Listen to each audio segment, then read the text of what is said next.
With that, I want to introduce our first speaker, Rhonda Magee, who I've known for a long time on the mindfulness circuit. As I wrote my book and traveled, I got to meet Rhonda. She has an MA and a JD. She's a professor of law and director of the Center for Contemplative Law and Ethics at the University of San Francisco School of Law. Professor Magee is a mindfulness teacher and a prolific author who has spent more than 20 years exploring the intersections of anti-racist education, social justice, and contemplative practices, garnering international acclaim for her work. She is the author of the award-winning The Inner Work of Racial Justice, Healing Ourselves and Transforming Our Communities Through Mindfulness. Please help me welcome Dr. Rhonda Magee.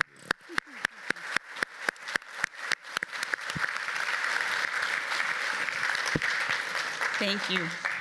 So I, once again, very honored to be with you all, and so honored by this gracious introduction by my friend, Congressman Ryan, and I'm really honored to be here with my esteemed and beautiful panel of teachers here. And I'm most honored, actually, to be here standing humbly before each of you, because it's no small thing that we take time to come together right now on this theme of loving the stranger. So, as was mentioned, my main role in life, my main professional role in life for the last couple of decades has been to serve as a law professor.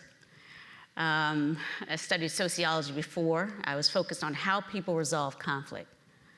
And in the course of studying sociology at the University of Virginia, getting a master's degree in that, thinking about the PhD, I was encouraged to really explore the law school as a formal way that people resolve conflict. So this idea of trying to figure out how to resolve conflict more effectively has been a background theme in my life. I found myself, however, limited in a deep engagement with the tools for resolving conflict, actually, despite going to one of these, top law schools and working in San Francisco.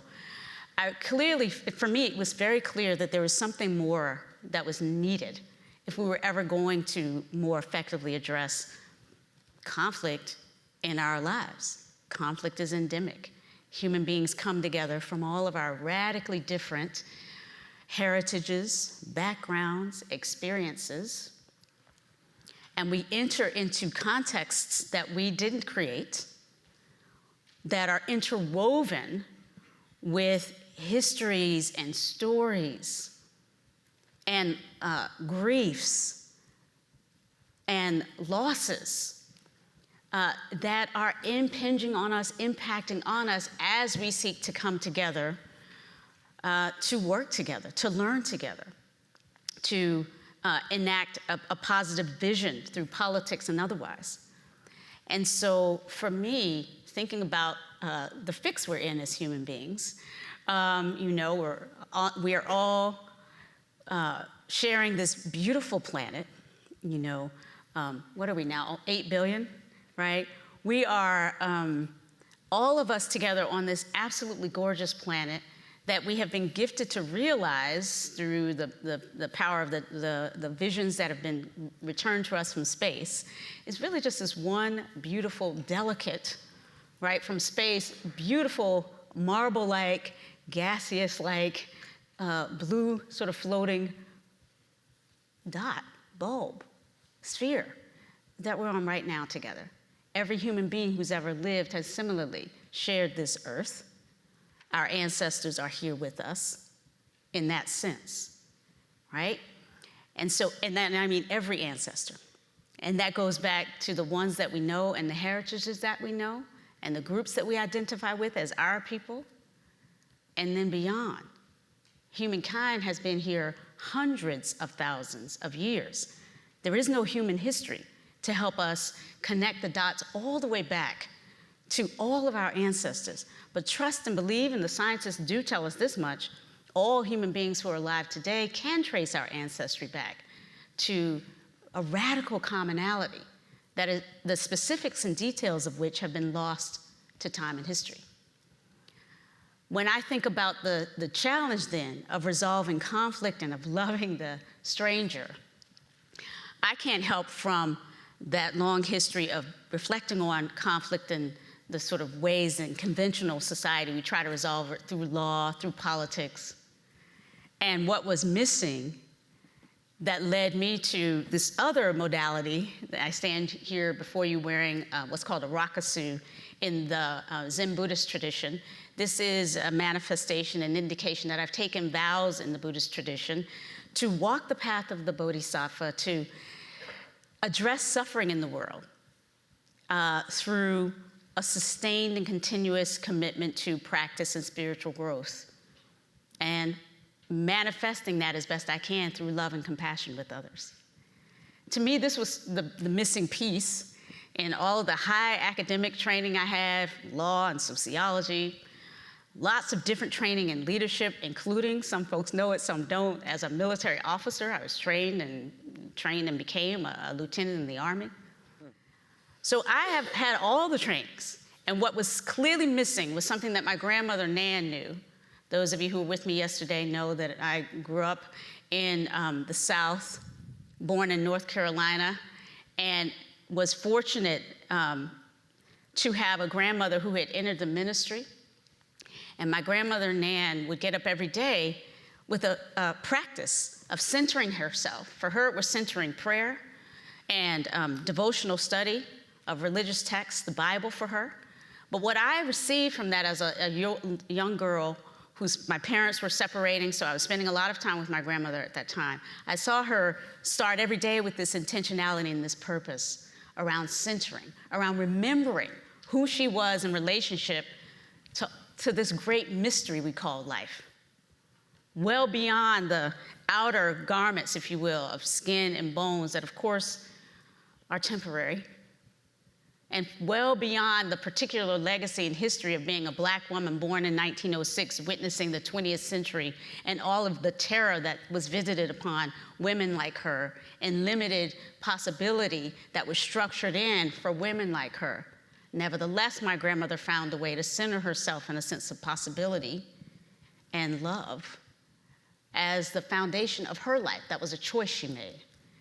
And so, this seemed to me to be an important part of what was missing when I thought and had this opportunity to explore ways of meeting conflict more effectively. And so as I stand here reflecting on this topic of how we might meet and offer love and compassion to the stranger, I can't help from all of those perspectives, especially the spiritual one, especially this deep commitment to a way of continuous practice, aiming at softening my own heart and noticing the impact of my actions in the world and choosing as best I can to meet my own fear, my own anxiety, my own barriers to love with an open willingness to keep learning, to keep dissolving those barriers. It's a way of continuous practice. It's not like a kind of a mindset I arrived at and suddenly it's easy for me. It's about a daily commitment to sort of moving through the world from a view that recognizes that our lives are precious and short. Every single life matters, human and more than human, as we are all, again, radically interconnected with this planet that selected for all of us in a way that is, again, a mystery beyond mysteries. All of us, though, were selected for somehow. Life selected for all of us. So for me, by definition, we all matter. And yet, by definition, as we know, so far anyway, we haven't figured out a way to live forever. So as they say, right, in the traditions, as precious as this all is, none of us get out of this alive. So we have within us, I think, a temptation to great fear about the limited nature of our lives and what we can do, and our inherent vulnerability, or actually radical vulnerability as these soft-bellied beings with such a big brain that we can, sort of convince ourselves sometimes that there's some way we might avoid, reckoning with our radical vulnerability. And so I believe that it's this radical vulnerability that is quietly calling us to consciousness, to reckoning with the bare facts of our existence, the impermanence of it, the fact that as we move through the world in these bodies, in awareness of that impermanence, we can suffer. We can be stuck in those fears. We can, come up with narratives that create the stranger.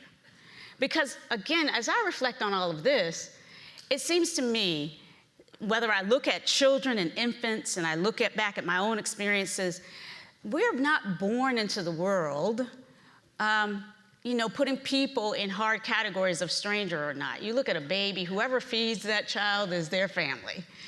I know, I was raised in the South where there was a lot of women like me taking care of babies that didn't look like us, and that was a fraught history and a painful one in many respects. But when I think of my grandmother, Nan's example, she was still cleaning the house of this family called the Outlaws, a white family across town, when I was born and I was a child in the late 60s, early 70s, 1970s, the last century.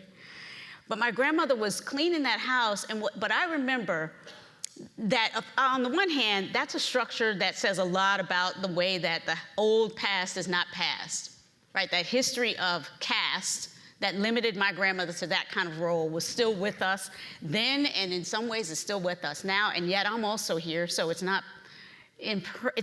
everything is impermanent, and everything is subject to some change and possibility, or else I wouldn't be here with you. But seeing my grandmother living in that caste-like situation, nevertheless finding a way to sustain herself in joy and a sense of possibility in her life, inspired me. And yet I can, readily see that that we are always already kind of tempted to find ways to reinforce the sense that we are separate permanently, that things can't change, and that, we've got our already permanent enemies.